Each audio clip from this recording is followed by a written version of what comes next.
kuvuga ibigukwiriye, nubwo nabasha kuvuga ibigukwiriye,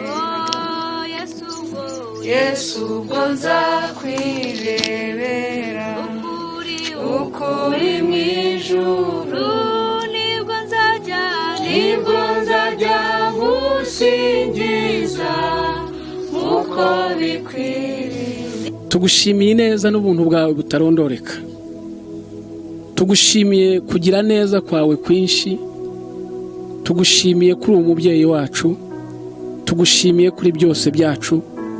Mwami wacu Kristo Yesu, turagushimiye wowe watuvukiye ukadupfira ukaducungura ukaduha ubugingo.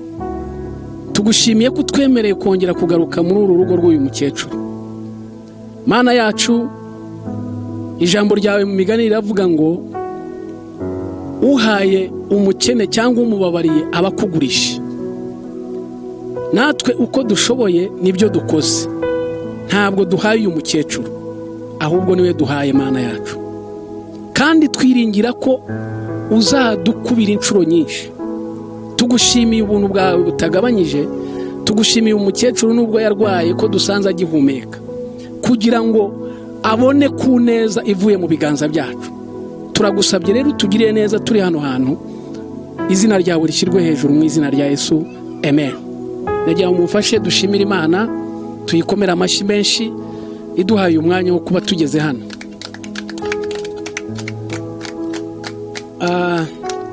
Dushimiye ubuyobozi bw'uyu mudugudu bwaduhaye karibu hano hantu. Mu by'ukuri abatatuzi nta nubwo mwana tumenya, kuko abenshi ntabwo dukomoka hano, ariko bamwe dutuye Nyagatare. Hari na timu yazanye n'uyu mukobwa Anita yavuye i Kigali. Ikitugenza rero muri uru rugo, turi itsinda rigari, hari abari aha, hari abandi bari mu nshingano. Gahunda yacu dukora buri mwaka ni gahunda yo gusura umuntu tugasangira nawe Noheli. Ni igikorwa dukora buri mwaka mu kwezi kwa 12, tugahitamo umuntu watoranijwe n'abantu ukeneye ubufasha, tukamufashisha ibyo dushoboye. Intego yacu niyo kugira ngo yishime muri uyu munsi mukuru. Hari abantu kuri Noheli, sinzi niba bikiriho ariko ndakeka binahari, abantu bajyaga bibaza ngo ariko nanjye narya umuceri kuri Noheli, nanjye iwanjye bakaranga urukarango abaturanyi bakarwumva. Hari umuntu uhari umeze muri ubwo buryo. Yesu ashimwe cyane. Rero mu ntego zacu dufite nuko hari umuntu wishima ku munsi mukuru, akishima nawe niyo yaba ari incike cyangwa ari wenyine, akamenya ko hari abamutekerezaho, ariko nta bandi, ni Imana. Turashimira Imana rero. Uyu mukecuru duheruka kumusura hano, twamurangiwe n'umugabo utuye hano bakunda kwita Kanuma. Mu bantu dukorana turababwira ngo mudushakire umuntu ubabaye. Mu by'ukuri ntabwo duhitamo uwo dusengana, ntabwo duhitamo uwo duturanye, duhitamo uwo umuntu yaturangiye ko ababaye kurusha abandi. Ntabwo twita ngo ari mu idini rimwe n'iryacu, oya. Nta nubwo turi mubaze ngo asengerahe, cyokora yemeye Kristo n'umwami nk'umukiza, twamusengera akamwizera, kuko uyu mwami niwe utuma dukora ibi ngibi dukora. Turashimira Imana rero. Twagomba kuza ku itariki 12 z'uku kwezi, kuri 11 nkora impanuka. Murabona ukuboko n'ubundi ntabwo kumeze neza, ariko Imana yarandegeye. Twari buze kuwa gatandatu, nkora impanuka kuwa gatanu. Satani rero ajya agenda arwanya ibyiza, ariko n'ubundi yaratsinzwe. Rero mukecuru, ntabwo twazanye byinshi nk'ibyo ukeneye, twazanye bikeya dushoboye. Yesu ashimwe. kuko mu byo ukeneye ntabwo byose twabishobora, ariko ibyo twe dushoboye nibyo twazanye kandi turumva ari byinshi. Yesu ashimwe cyane. Mu by'ukuri ndashimira timu dufatanya, ndashimira Anita na timu dufatanyije kugira ngo uyu mukecuru yishime. Nagira ngo mbanze nsabe abasore batwigirize hano buri kintu, icyo ndi buvuge bakizane bagishyire hano. Noneho reka tubanze ku muceri, ku gafuka k'umuceri mwigize hafi hano. Aha, aho ngaho muzane noneho kawunga. Turashima Imana ko na mukecuru afite noneho n'umukobwa we ahari, ushize naje hano ari wenyine mu nzu, ubu noneho kuba afite n'ubimutekera naryo ni ishimwe ry'Imana. Turashimira n'abaturanyi hano. Uyu mukecuru yarambwiye ati hari abaturanyi hano banzanira agakoma, kuko nageze mu nzu ye nsanga ntashyigaririmo. Ariko turashima Imana ko akiriho, kandi Imana yakurinze ukaba ugeze muri iyo myaka, n'ubundi iracyagufite umugambi. Twazanye n'ifu y'igikoma. Ifu y'igikoma, mu gihe umuceri na kawunga ibi ni ibyo kurya bisanzwe, ariko hari n'igikoma, ifu nziza ivanze, bayigutekere ujye unywa agakoma, Imana ikomeze kugirira neza. Twazanye noneho n'ibishyimbo byo gutekesha, ubwo ni imboga muri make. Aha, twazanye n'isukari. Isukari ntabwo igikoma uri mu kimwe cyonyine, uzajya ushyiramo n'agasukari. Twazanye noneho n'amata y'Inyange. Amata hariya, aya mata abikwa igihe kinini, agakarito kamwe bashobora kugakoramo amata, ukanywa amata. Imana ikomeze kugirira neza. Twazanye noneho hari amavuta buto, mujye mutekesha gake, nta nubwo kiri nziza muri iki gihe, ni gakeya mukobwa. Aha, arahari arabireba. Hari n'isabune rero yo kumesa. Umukecuru namukundiye ko agira n'isuku. Aka gasabune bajye bagufurira. Aha noneho iriya ni amavuta yo kwisiga. Hari igitenge rero cyo gukenyera ku munsi mukuru, n'agashabazi ko kwambara.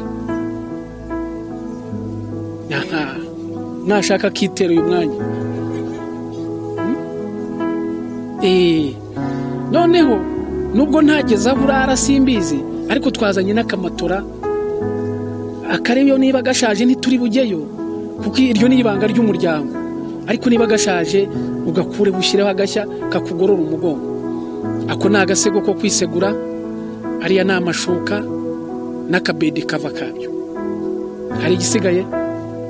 Nimumfashe dukomere Imana amashyi menshi.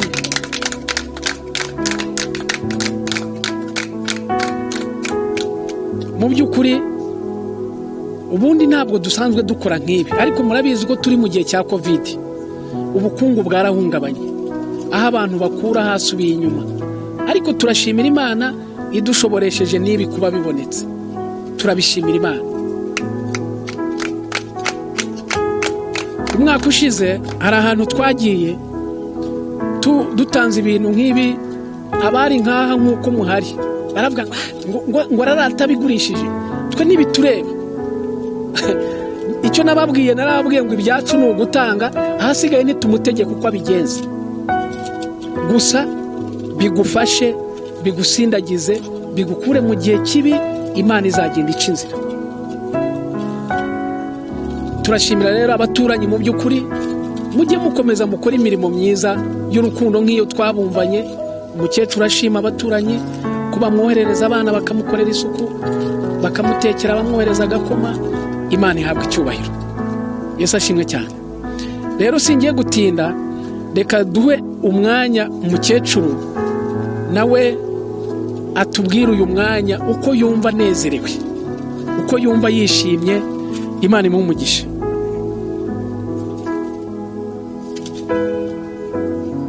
Murakoze.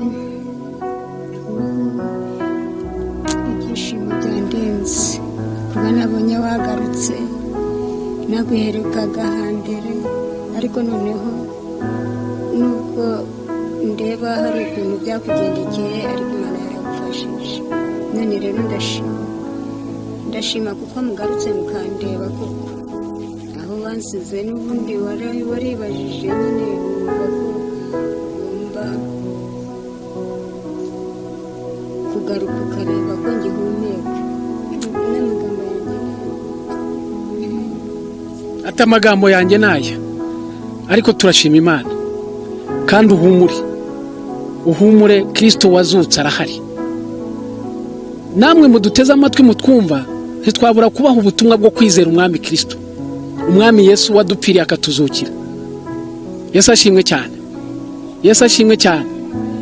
Turabasaba ko mwakwizera umwami wadupfiriye akatuzukira. Niwe ujya ubasha kutugezaho tutakwigeza, niwe ujya ubasha kudukorera ibyo twebwe tutakwikorera. Mu by'ukuri atari Kristo ntabwo twakabaye turi hano, kuko muri twese twaje hano nta ukomoka muri aka gace, ariko kubera umwami Kristo twizeye. Kandi ntabwo gukizwa ari ukuba mu rusengero gusa, ahubwo no kureba nk'aba n'abandi. Imana ikomeze ibahe umugisha. Reka twakire rero umuyobozi w'umudugudu. Umuyobozi w'umudugudu twaje mu gace ke, nawe agomba kugira ijambo tubwira kuri uyu mwanya nk'abantu twaje mu mudugudu abereye umuyobozi. Murakoze, banje kubashimira uburyo uyu mwaje mugafatanya n'umukecuru mu kibazo afite mu kanwa mufashije. Biraturenze natwe igikorwa mukoze hano, hari n'abantu 200 batagikora, kandi uko mbabona mwamufite n'abandi mufatanyije, ndabona rwose igikorwa mukoze gikomeye. Hano 200 igikorwa batagikora, ariko igikorwa mukoze Imana ibahe umugisha, kandi ibyo mukora Imana izabibuke. Ntabwo mubikoze kubera ngo amaso y'abantu cyangwa uyu mukecuru. Imana yo mu ijuru umunsi tumutazi izabibukireho. Gusa ntabwo kongera nkabwira umukecuru ni ibingibi nk'uko ahoze babivugaho, reka bigufashe. Ikaka jambo wongeyeho oya ntikabe, bigufashe muri minsi mikuru, ndetse ubonye ko uri kumwe n'abantu uko uri kose Imana irakuzi. Ibi birahagije kubona ko ni Imana ikuzi. Ndabashimiye, kuvuga byinshi ntabwo ariko kwemeza. Imana y'umugisha. Murakoze cyane. Icyo tutazanye ni ikimasa cyangwa inyama zo kurya ku munsi mukuru, ariko ndamusigira 5,000. Muko mukecuru uzamutekera akaboga, nutabikora Imana abere izabibaza.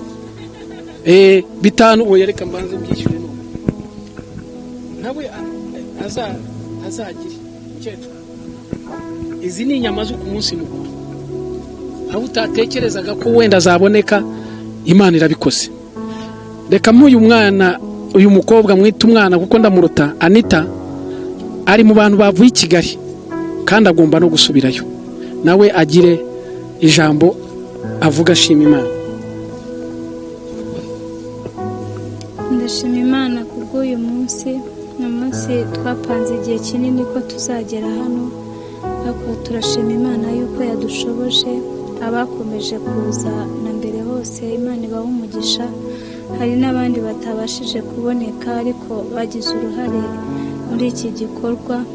Ikiruta cya byose, Imana ikomeze igushyigikire kandi izagukorera n'ibirenze ibingibi, kuko niyo ikuzi kuruta uko undi muntu wese yakumenya.